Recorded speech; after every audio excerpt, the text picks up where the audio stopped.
చూపులకెన్నడు దొరకనిది రంగు రూపు లేని మది రెప్పలు తెరవని కన్నులకు స్వప్నాలెన్నో చూపినది వెచ్చని చెలిమిని పొందినది వెన్నెల కళగల నిండుమది కాటుక చీకటి రాత్రికి బాటను చూపే నేస్తమది చేతికి ఆదని జాబిలిలా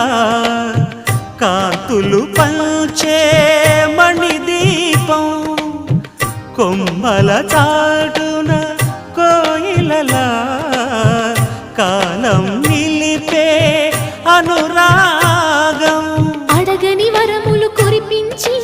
అమృత వర్షిణి అనిపించే అమూల్యమైన పెన్నిధి శుభోదయాల సన్నిధి మనస్సనేది అహో ఒక మనసుకు నేడే పుట్టిన రోజు అహో తన పల్లవి పాడే చల్లని రోజు